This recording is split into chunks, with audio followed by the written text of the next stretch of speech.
All right, Ben, in this section, we're now going to look at the bias plus reports, or as I prefer to call them now, the pro football bias plus reports.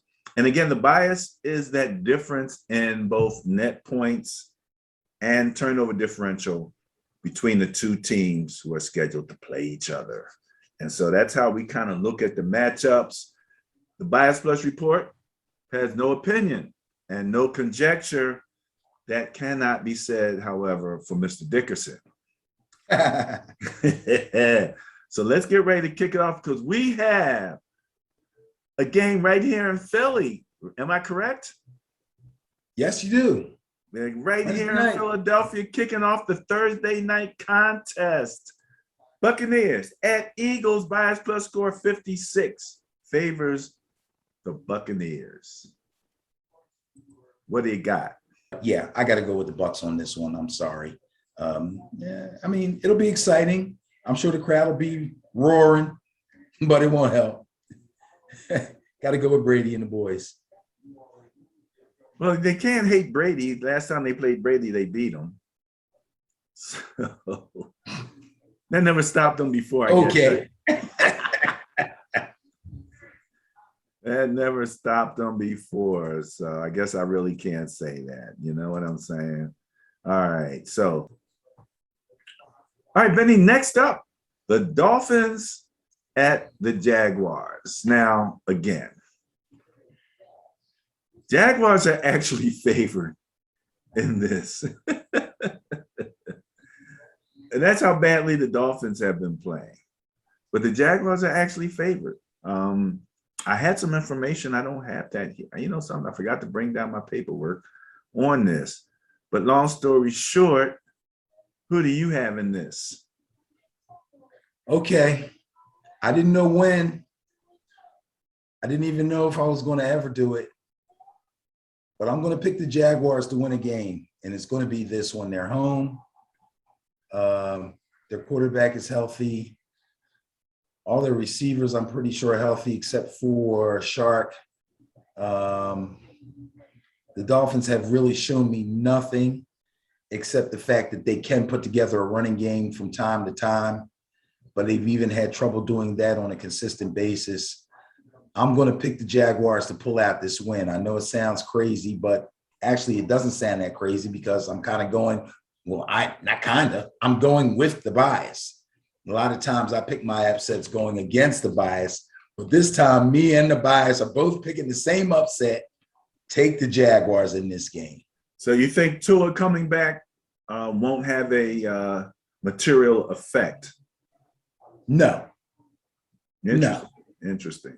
No. First of all, he had a rib injury, so that's going to affect, if not physically affect his throwing motion, mentally will probably affect his throwing motion. He's going to need to get a game or two under his belt before he's feeling 100%, a true 100%. On top of the fact that we got two defenses here that can't stop anybody. But both offenses have shown that they can move the ball on the ground. So the difference may actually be between Trevor Lawrence and Tua. It's going to be an interesting game. It's going to be an interesting game. All right.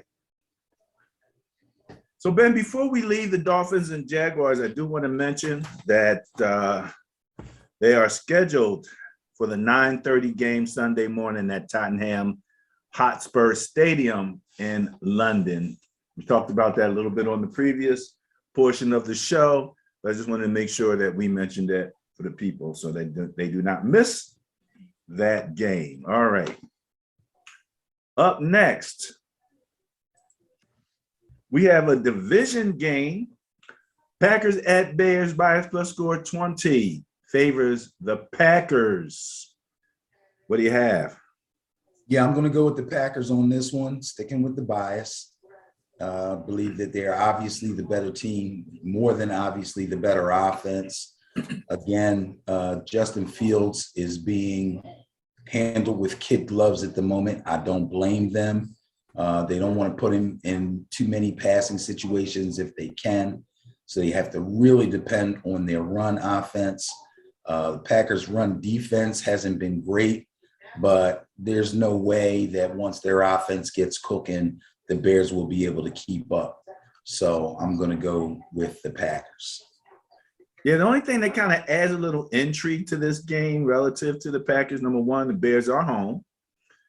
And the Bears defense is ranked 8th, as opposed to the Packers defense, which is ranked 20th.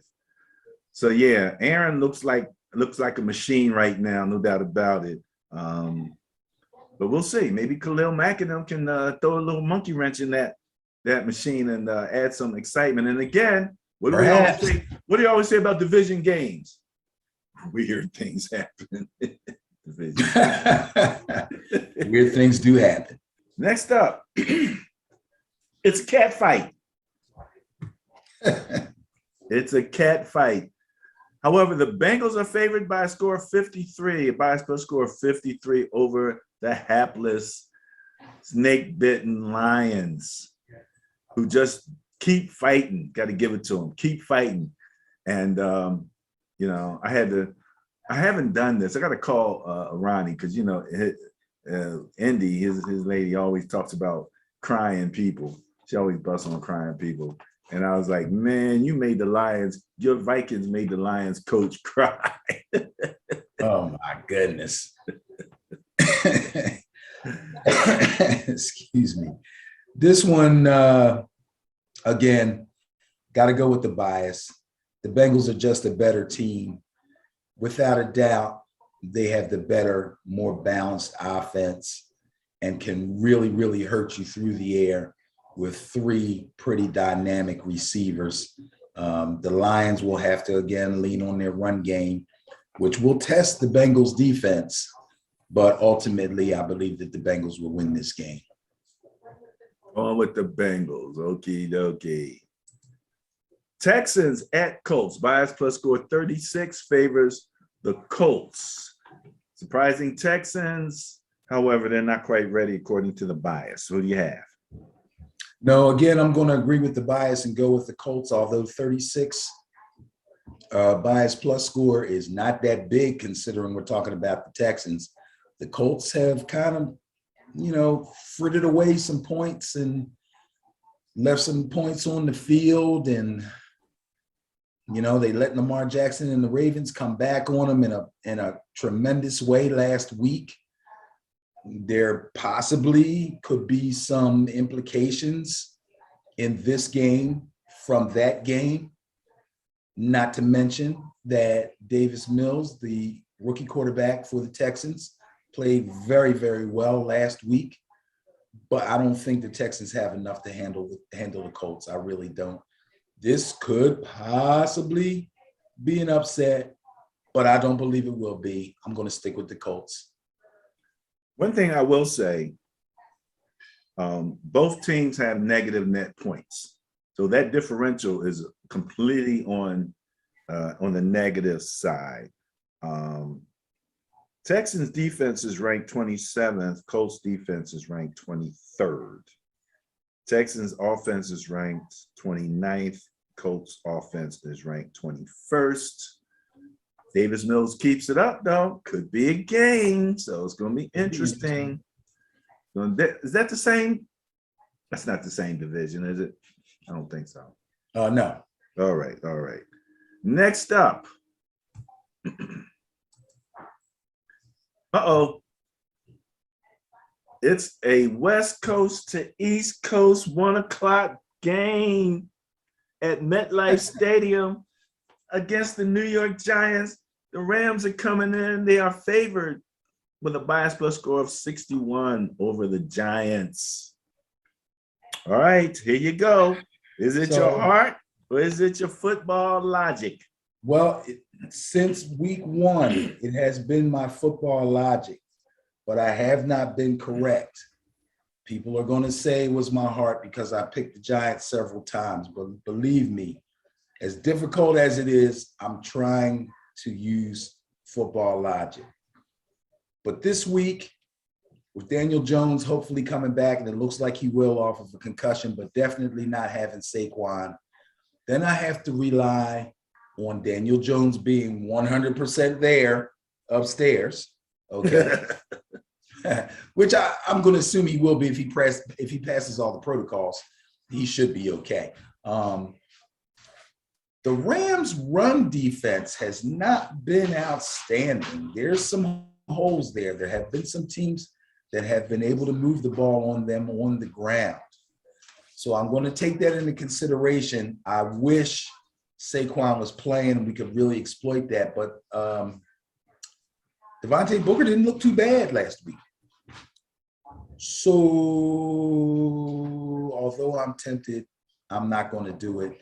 I'm going to stick with the bias and go with the Rams. I don't see how the Giants defense is going to be able to keep up with Matt Stafford. I just don't. I'm sorry. I wish I did, but I don't. All right. There you go. Sticking with the bias over his heart. Chiefs at Washington. The Washington football team, bias plus score 23 favors the Chiefs. Now, -9 net points versus -36 net points for the Washington football team. 5th place offense versus the 12th place offense. 32nd place defense versus the 31st place defense. This is horrible. So the Chiefs offense could do no wrong. Everybody feared them. Everybody believed that there was no way, if they put their minds to it, that anyone could even outscore them, even if it was another formidable team. That has proven wrong. Patrick Mahomes has proven that he can get sloppy with the ball, as I said during the other segment. They've had some turnover issues. Washington was predicted to be really good defensively. Nothing special on offense, but really good defensively. It has been the absolute opposite of that. All right? They stink. The Chiefs have been messing up, but they ain't been messing up that bad. Take the Chiefs. This one's kind of a no-brainer. I wish it wasn't. I wish Washington was half as good as people expected them to be. This could possibly be an upset game, but it won't. It won't happen. They haven't proved they can stop anybody. Take the Chiefs without a doubt. All right, there you go. I can't blame you. Can't blame you on that one. 1 iota. Vikings at Panthers. Bias plus score 22 favors the Panthers. He says. Okay. So, like I said, I drank the Panthers defensive Kool-Aid and was very happy to see Sam Darnold kind of rebound from his days with the Jets and play far better, at least up to his potential from when he first got drafted. I also was praising Kirk Cousins about his hot start, but he seems to have cooled off a little bit. So both these teams are in a position where they need to kind of crank things back up. But the Panthers have the better defense. I still believe that. I think the Vikings are going to have their hands full coming into this game. I don't know if Dalvin Cook will be back. He's been out. He's missed 2 games now, or at least a game and a half. If he misses this one again, as well as Alexander Madison has been playing in his absence, I think the Panthers will have something ready. Obviously, it's going to be extremely difficult for them to slow down Thielen and Justin Jefferson, but I believe that the Panthers will put together something that allows them to win a good, hard-fought, low-scoring, close game. So that's the way I'm going to call it, and I'm going to stick with the bias, and I'm going to go with the Panthers. I've been going with the bias in every game. This is bothering me. This is an interesting scenario because you have the Vikings have the 9th ranked defense. The Panthers have the 18th ranked offense. The Panthers have the 3rd ranked defense. And the Vikings have the 20th ranked offense. So 3rd versus 20th, 9th versus 16. So there could be some points put up here. I think the Vikings are lacking up front on both sides of the ball. I think that'll be the difference. Okay, there you go. Lacking up front.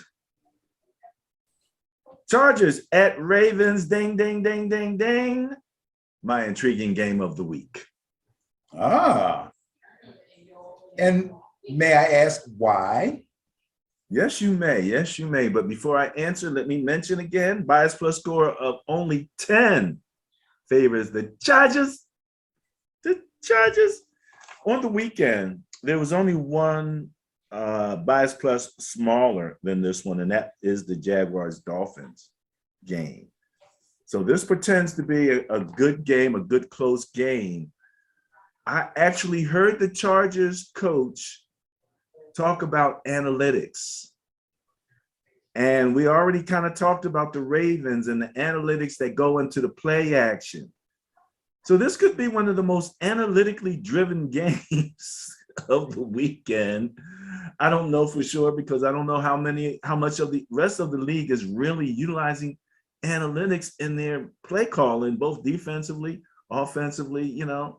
And again, in those situations, what is that? 2-point conversions, fourth downs, you know, it comes into it basically comes into almost everything. The question is, how much do coaching staffs rely on it? There are some that barely believe in it and probably only use it because it's the hip thing to do and the owner likes it. There are others who have bought in 100%. And in some instances, it has hurt them. And then there are those who are trying to ride the fine line between using both analytics and basic football knowledge from coaching over the years, film, eye test, that kind of stuff. Analytics versus experience, eh? I think these two teams are two of the teams whose coaching staffs are riding the fine line, which makes this an even better game to watch. Nobody is overly analytical. Nobody's overly analytical. I don't know about that. We shall see. But let me also say again. Well, man, you're only thinking about one aspect, though. You're thinking about the play action stuff, right? No. The fourth down choices. The Chargers go for the fourth down more than any team in the league, I believe. Okay. And most of that is analytically driven. Okay, that's one aspect. But that's two aspects. You remember play action, fourth down? No, they don't overdo play action. No, well, Chargers don't necessarily. Ravens. Right. So that's one for them. That's one aspect for them and one aspect for the Ravens. Well, but there's teams that use one aspect that we know about. 10 different aspects. That's one aspect that we know about. That we know about. Okay, all right, I'll give you that. You're right. So that's why I'm just saying I don't know how pervasive this is. This is why this game is intriguing. I'm going to be listening so closely to because a lot of times the commentators will throw that little stuff out about analytics. Yeah. And also we have to listen to the coach after the game. Right. So again, like you said, this makes that even more intriguing because to our knowledge, each one of them leans heavily toward analytics in one particular aspect of their team. So, you know, stuff like when to go for 2-point conversions, everybody does that. You know, but when you're talking about stuff like overusing play action, just because analytics says on this down, at this point on the field, that's what you do, as opposed to our running game is working or it's not working. And when you talk about going forward on fourth down, which I kind of look at going forward on fourth down, kind of in the same realm, not exactly the same, but kind of in the same realm as when to go for 2. In other words, they're saying, if we have the ball and we're on this yard line and the score is this, and I have this far to go for a first down, I go for it or I don't. I'm kind of with that a little bit. But you have to also feel the pulse of your team. That's where a real coach ends up making his decision. You can't just say the card says we go for it, or the card says we kick a field goal, or the card says we punt. Sometimes you got to have the feel of your team. If it's the beginning of the third quarter, the whole first half is played, you have to feel the pulse of your team and know, yeah, we're going to do this. And Well, considering how often they do it, you're probably right that they're reading the analytics. the Considering coach the actually amount of said time. that, and he also said something else that you just said. You know, he said he feels good about his players. I think they practice these fourth downs. I'm sure they do. And I'm sure they do.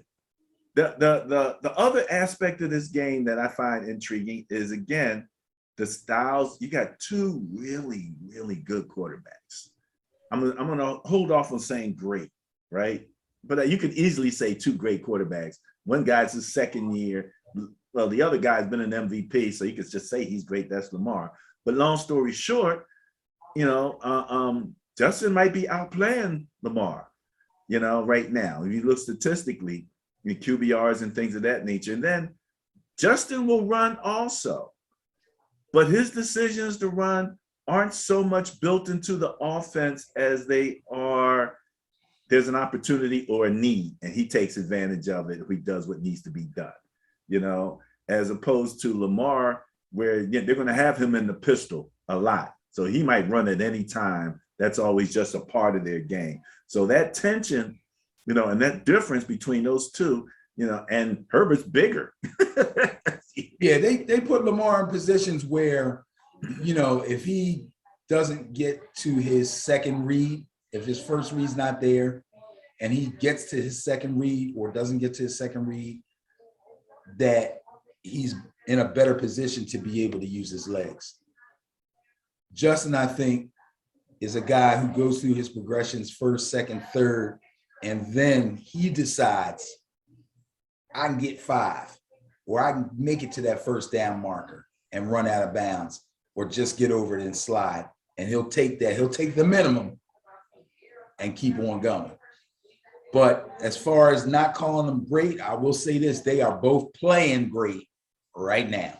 They're both playing great, no doubt about it. No doubt about it. And I'm taking the Chargers, by the way. If I didn't say it, I don't remember. All right, sticking with the bias on this. And I will say this much: when you're talking about Lamar going from this primary, secondary, et cetera, I actually watched the Baldy breakdown of the final minutes of his game, and he must have went like 6 options before throwing the ball. He wasn't even trying to run. He knew he had to throw. Yeah, because those ball, and that's how he won that called game. off the dogs. They called off the dogs. They didn't pressure him anymore. They had every run lane and every pass lane shut down in the first half. In the second half, they pulled the rush off, set extra guys in the secondary. I don't know what the heck they was doing. When you play prevent defense, all it does is prevent you from winning. yeah, you've never liked the I think you dislike prevent as much as you dislike the term taking the top off. Oh, geez, yes, exactly. All right, that's the Chargers and the Ravens. So, ladies and germs, look for the Sterling Net Point Power Rankings. Intriguing game of the week. This will be the game, and I'm going to add in a lot more of the research as I'm looking into this whole use of analytics, especially as it applies to these particular two teams. Okay, here we go. Next up, this was a potential intriguing game for me. I was really looking at this game as one of them, but the analytic piece kind of drove me to the other thing. Although the Browns were the team that I believe used analytics in that fourth down decision to not kick the field goal and take the points. But they're going to take some points from the Cardinals if the Cardinals keep rolling the way they've been rolling. They are favored in a bias plus score of 39. The Cardinals are favored. Wow. You want some more stats? How about where are the Browns offensively? Points scored. They're 7th. 7th, and the Cardinals have to be above them. 4th. Okay. Now, where are they both in points against? The Browns are 11th. The Cardinals are 6th. Jeez, and crackers. So right off overall, the Cardinals ranked 7th in net points, and the Browns, excuse me, 2nd, and the Browns ranked 7th. Yeah, okay. This is like the analytics thing for me. I'm taking the Cardinals. Going with the analytics. Everything's pointing right there at the Cardinals, although the Browns are home and I really want to go with them. But I tell you what, Baker Mayfield still makes me a little nervous. Jarvis Landry's still not back yet. He hasn't been able to connect with Beckham. So basically, they got that supercharged run game and a pretty good defense. They're tough. They're tough. But I don't know if they're going to be able to handle Kyler. Those coaches got to be saying after that game, there's no way we can let Kyler Murray get shut down like that.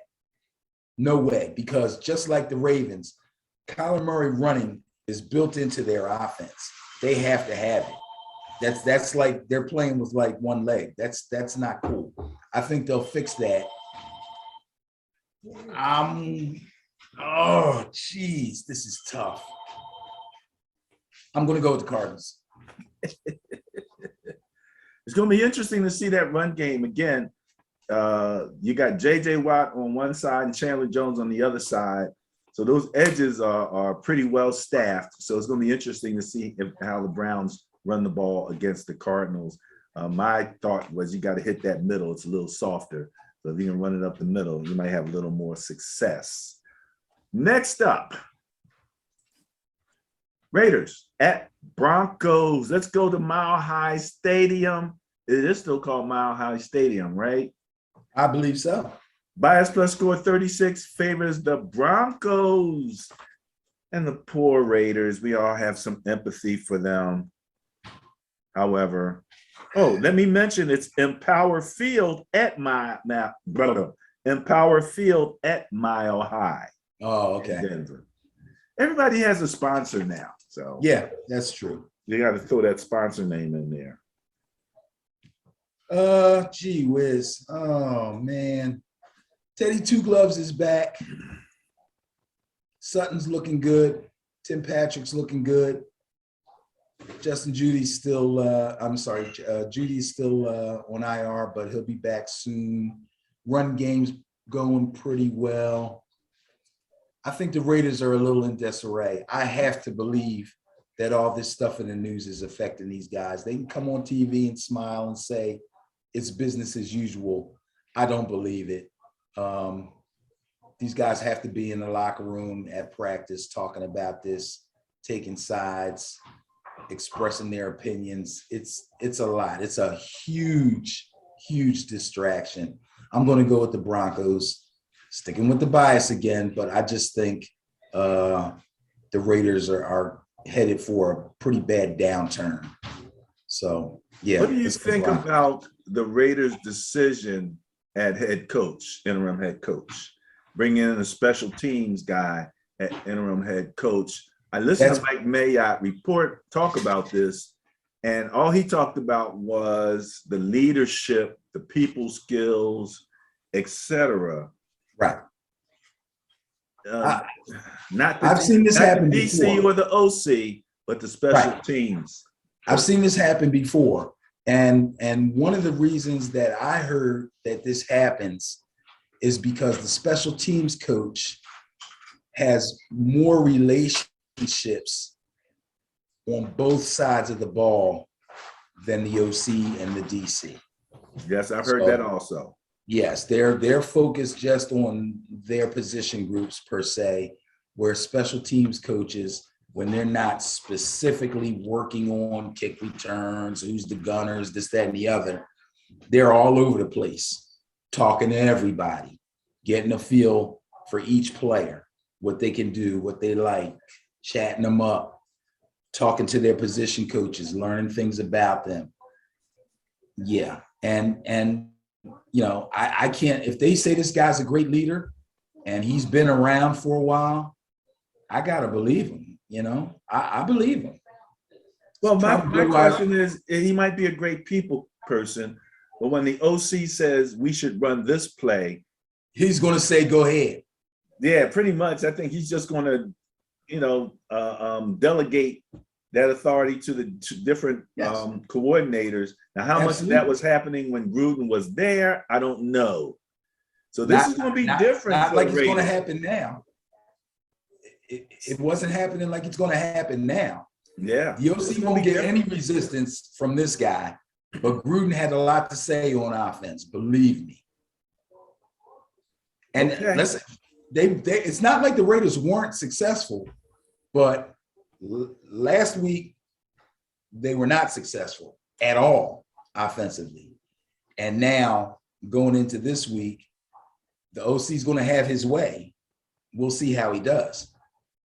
We'll keep an eye out on that. That's going to be very interesting. All right. Next up, Cowboys at Patriots. Bias plus score 59 favors the Cowboys. And you know something, Ben?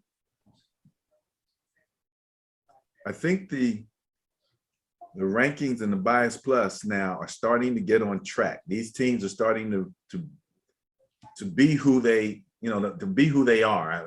I'm having a hard time saying it the way I am, but they've developed to a certain point. So now I think you're going to start to see more consistent results. So, so who you got? Cowboys at Patriots. Bias plus score 59 favors Cowboys. Got to go with the bias. Got to go with the Cowboys. There's really nothing to see here. They'll probably be featured on Red Zone quite a bit because the Cowboys are going to be living in the red zone. They're going to have so many scoring opportunities. Be like, oh, let's go back to the Cowboys game. They're inside the 20 again. Yeah, this one's a no-brainer. No-brainer, he says. Okay, well, you got your 5th-ranked defense against your 2nd-ranked offense and your 4th-ranked defense against your 26th-ranked offense. So it all favors the Cowboys. I don't care how you look at it. Even if the Patriots defense was playing up to the number where they're at, which they're actually playing worse each week, they would still just get blown out of the water by the Cowboys offense. So it doesn't matter. If they can't score, they can't keep up. There's no way they can win. Dak's playing up to that contract, man. Dak's playing up to that contract. Okay. We are at the Sunday night game. This game, pardon me. And I was getting ready to say, wait a minute, that's all we got? I forgot. This is the first week of buys. First week of bye week. You have Atlanta, New Orleans, New York, and San Fran. That will be the New York Jets and San Fran Niners all on buys. I guess I can say, can I say fantasy alert? I tell you what, if you playing fantasy and you didn't realize this was the first week of bye weeks, you're in trouble. We got a game tonight, and you gotta be aware of the game tonight. You gotta be aware of the fact that if by chance you have any Miami Dolphins or any Jacksonville Jaguars on your team and you're planning on playing them this week, they must be in your lineup before 9 a.m. Or 9 a.m. what? Sunday? Sunday. Or out of your lineup before 9 a.m. Sunday, or you're stuck with them because players for that game will lock at 9 a.m.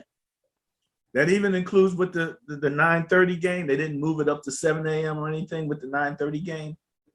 Still 9 a.m. in fantasy. Well, no. Players lock before their games are played. They lock 5 minutes before their game starts. So if the game starts at 9 a.m. and you want that guy to play or you don't want that guy to play, you have to put him in or out of your lineup before 9 o'clock hits. Everybody that plays at 1 o'clock, you can fool around with them and move them around. But when it gets to be 5 minutes to 1, you better get in who you want because at 1 o'clock, they're going to lock. All right. So sometimes when you have somebody playing at 1 and their game time decision, and you got somebody playing at 4 or 4:30 or whatever that time for that late game is, and you know they're healthy, sometimes, although you want to play that one guy, if you put him in and he locks and he doesn't play, you're screwed at that position. It's better to play the guy with the late game and take your chances. All right, there's another fantasy tidbit, little nugget for all you fantasy people. Ending the Sunday slate of games on week 6, Seahawks at Steelers. Bias plus score 16 favors Seahawks. The road team. Finally, and let me just scan my chart here. It looks like I agree with the bias on every single game, but not this one. I'm going to go with the Steelers. I'm going to go with the Steelers for one simple reason. I don't think the Seahawks can generate enough pass rush to get to Big Ben. And Big Ben just proved this past weekend that if you don't get after him, he can hurt you. He has the receivers and he has the running back, Najee Harris, who's really getting it done on the ground and through the air. Neither one of these defenses really thrill me. But if the Seahawks can't slow Big Ben down, then they're going to have problems. Well, the one thing we know about the Bias Plus Report net points, when you're looking at it looking at it purely through those numericals, you have to add in some other factors. Injuries is one of those factors you always have to take into account. The team that got you these net points isn't necessarily the team that's showing up on Sunday. And in this case, with the Seahawks, Russell's out. Right. So now you're talking about Chris Carson. Pardon me? And possibly Chris Carson. Possibly Chris Carson. So you're talking about Geno coming to town, right? Geno was impressive in that other game. I thought he played great. I thought he was going to come out there and trip over his own feet.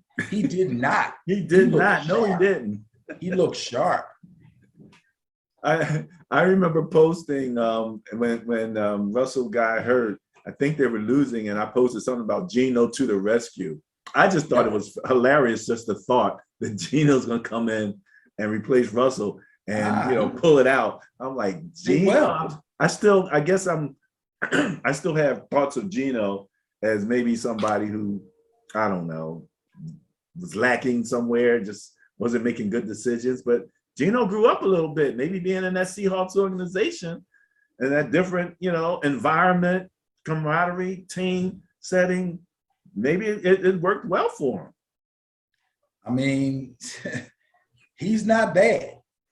And he's been around there long enough that he should know the system very well. The fact that he looked as sharp as he did without having any first team reps in practice, I thought was a tribute to his film study and awareness. Yeah. Impressive. So I got to give him high praise for that. Now that he has had a whole week of getting the first team snaps, and he's been given the game plan specifically built for him, we'll see how he does. I mean, if the Seahawks win this game and he plays well, I'll be extremely happy for him. I just don't think that the Seahawks defense is going to be able to create enough pressure to get to Roethlisberger. And if they don't, he showed what he can do. Their young receiver core is nice. They're nice. Well, okay. Seahawks defense is ranked 22nd. Steelers defense is ranked 10th.